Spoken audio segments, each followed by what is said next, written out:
2024 বৰ্ষৰ টি20 বিশ্বকাপৰ সুপাৰ 8 ৰাউণ্ডত প্ৰৱেশ কৰিছে বা প্ৰৱেশ কৰিবলৈ সক্ষম হৈছে বুলি ক'ব লাগিব দুটা দলে আৰু সেই দুটা দলৰ নাম কি হয় আৰু তেওঁলোকে কেনেকৈ বৰ্তমান সময়ত সুপাৰ 8 লৈ কোৱালিফাই কৰিবলৈ সক্ষম হৈছে সেই বিষয়ে যদি আপোনালোকে সবিশেষ জানিব বিচাৰিছে তেনেহলে ভিডিওটো একেবাৰে প্ৰথমৰ পৰা শেষলৈকে চাই থাকিব পাৰে কিন্তু তাৰ আগতে ভিডিওটো এটা লাইক হ'ব লাগে আমাৰ ভাৰতীয় ক্ৰিকেট দলৰ বাবে লগতে চেনেলটো এনেকুৱা ধৰণৰ সুন্দৰ সুন্দৰ খবৰৰ বাবে এতিয়াই সাবস্ক্ৰাইব কৰি ল'বলৈ নাপাহৰিব আৰু মই এতিয়া আহিছো আজি ভিডিওটোৰ মূল বিষয়টো লৈ আপোনালোক সকলোকে মই জনাই দিব বিচাৰিছো বা প্ৰথমটো দলৰ সৈতে চিনাকি কৰাই দিব বিচাৰিম যেটো দল বৰ্তমান সময়ত 2024 বৰ্ষৰ সুপাৰ 8 ৰাউণ্ডত প্ৰৱেশ কৰিছে বা তেওঁলোক কোৱালিফাই কৰিছে বুলিয়ে ক'ব পাৰি আৰু সেই দলটিৰ নাম হৈছে দক্ষিণ আফ্ৰিকা আৰু দক্ষিণ আফ্ৰিকা দলটি বৰ্তমান সময়ত গ্ৰুপ ডিত আছে আৰু গ্ৰুপ ডিত আসলতে দক্ষিণ আফ্ৰিকা টিমটো আটাইতকৈ বেছি ষ্ট্ৰং টিম বুলি ক'ব লাগিব বাকি যিবিলাক টিম আছে ইমান তেওঁলোক ষ্ট্ৰং টিম নহয় বাংলাদেশ আছে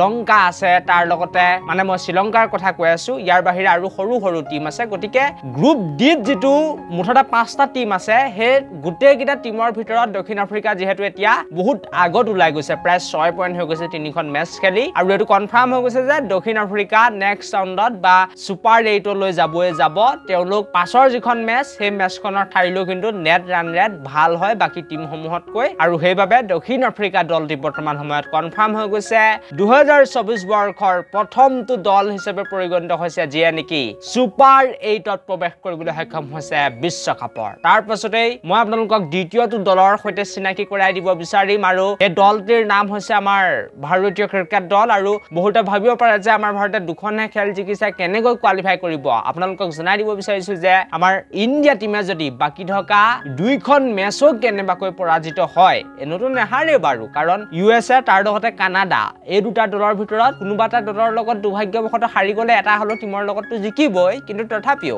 যদি কেনেবাকৈ দুইখন মেচ হাৰি যায় তেনেহলে এই দলটি কিন্তু কোৱালিফাই কৰি যোৱাৰ চান্স 100ৰ ভিতৰত 99% আছে মানে আমাৰ ভাৰতীয় টিমটো সুপাৰ 8ত প্ৰৱেশ কৰিছে বুলি আপোনালোকে ধৰি ল'ব পাৰে কাৰণ আমাৰ ইণ্ডিয়া টিম আছে বা ভাৰতীয় টিম আছে এতিয়া গ্ৰুপ 8 বিশ্বকাপৰ গ্ৰুপ 8 আছে আৰু আটাইতকৈ বেছি ষ্ট্ৰং টিমটোৱে হৈছে ভাৰতীয় দল আৰু বাকি যদি মই টিমসমূহৰ কথা কওঁ গ্ৰুপ এৰ পাকিস্তান আছিলে তেওঁলোকৰটো অৱস্থাই নাই কি কব এতিয়ালৈকে খাটাই খুলিব পৰা নাই অকমান পাছতে কানাডাৰ লগত খেল আছে তাত হয়তো জিকিব পাৰে কিন্তু USA লগত হাৰি গল তাৰ পাছতে ভাৰতীয় দলৰ লগত হাৰি একেবাৰে পানীত হান ওচৰা অৱস্থা হৈ আছে বুলি ক'ব লাগিব বাবৰ আজম বাহিনীৰ গতিকে এই টিমটো নেক্সট ৰাউণ্ডলৈ যাব পাৰিব নে নোৱাৰে সেই বিষয়টো মই এতিয়া ক'ব নোৱাৰিম আৰু মাত্ৰ তেওঁলোক 4 পইণ্টলৈকেহে যাব পাৰিব আৰু 4 পইণ্টলৈ গলেও কিন্তু নেট ৰানেটৰ খেল আহিবই আহিব আৰু এতিয়া 6টা জায়গা খালি আছে সেই 6টা জায়গাত কোন কেটা দল সোমায় হেতুহে দেখাটো লক্ষণীয় হ'ব কিন্তু দুটা দল